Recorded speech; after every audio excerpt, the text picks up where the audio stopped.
बिस्मिल्लाहिर्रहमानिर्रहीम। अस्सलाम वालेकुम व्यूअर्स। आज हम बना रहे हैं मैदे से मिठाई की रेसिपी। मैदे की मिठाई की रेसिपी बहुत ही मज़ेदार होती है, आप ट्राई करना, बहुत ही मज़े की लगेगी आपको। तो इसको बनाने के लिए हमें क्या क्या चाहिए तो मैं आपके साथ शेयर करती हूँ।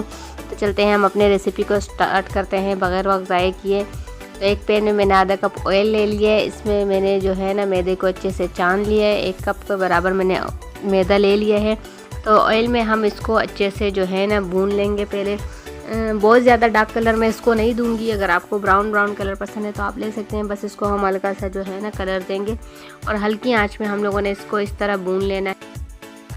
चम्मच हम इसमें चलाते जाएंगे, इसी तरह भूनना है हम लोगों ने। इसको काफ़ी देर तक भूनना है हल्की आंच पे, ताकि जो है ना इससे जब मैदे से अच्छी से खुशबू आने लग जाए तो आप समझ जाना है कि आपका मैदा जो है ना बुन चुका है, डन हो चुका है। तो तकरीबन हमारा मैदा बिल्कुल डन हो चुका है। बस मैं इतना ही कलर दूंगी इसको।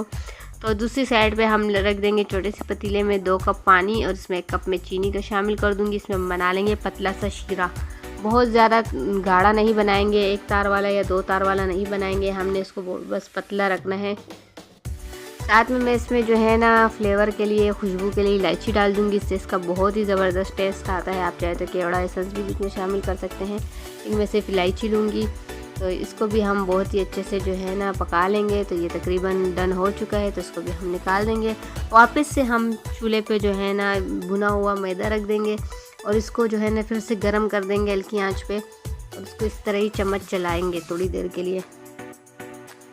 जब ये अच्छे से गर्म हो जाए तो फिर इस पर हम जो है ना हम लोगों ने जो चीनी का जो शीरा बनाया है थोड़ा थोड़ा करके हम इसमें शामिल करते जाएंगे।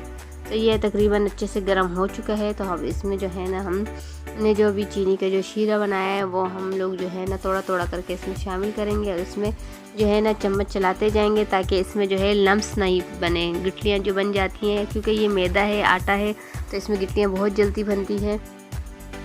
इसी तरह हम लोग इसको अच्छे से मिक्स करते जाएंगे जब तक कि हमारा जो है ना ये लम्स बिल्कुल ख़त्म नहीं हो जाए। तो अभी हम जो है ना इसमें 2 चम्मच के करीब मिल्क पाउडर शामिल कर देंगे। इससे इसका टेस्ट बहुत ही ज़बरदस्त हो जाएगा। तो आपको नज़र आ रहा होगा इसमें तकरीबन लम्स जो है तकरीबन पूरे कंप्लीट ख़त्म हो चुके हैं। तो इस तरह हम इसको दोबारा मिक्स कर लेंगे अच्छे से, ताकि जो मिल्क से जो थोड़े बहुत लम्स बनेंगे वो भी ख़त्म हो जाए इसमें। तो अब इसको हम इतनी देर तक पकाएंगे जब तक ये पैन को अच्छे से छोड़ ना दे। मिठाई जो है ना पैन को अच्छे से जब तक छोड़ ना दे तब तक हम लोगों ने इसको भूनते रहना है। तो ये देखिए आप लोगों को नज़र आ रहा होगा मिठाई हमारी ऑलमोस्ट डन हो चुकी है अल्हम्दुलिल्लाह, क्योंकि पैन को छोड़ने लग चुकी है। तो इसको भी हम इसी घेरे बोल में डाल देंगे। अगर आपके पास कोई घेरा बोल हो तो उसमें डाल देना।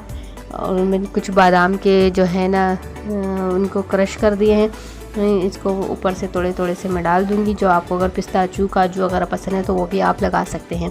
तो इसको हम 10 से 15 मिनट के लिए फ्रिज में रख देंगे। फिर मैं आपको उसका कट करके फ़ाइनल लुक दिखाती हूँ। तो 10 से 15 मिनट हो चुके हैं फ्रिज में रखे हुए। तो इसके जो ये देखिए फ़ाइनल लुक आ चुकी है। अगर आपको मेरी ये सिंपल और आसान सी मिठाई वाली रेसिपी अच्छी लगी तो प्लीज़ इसे लाइक करें, शेयर करें। फिर मिलेंगे इंशाल्लाह एक और अच्छी सी रेसिपी के साथ। तब तक के लिए मुझे इजाज़त दीजिए। अल्लाह हाफिज़।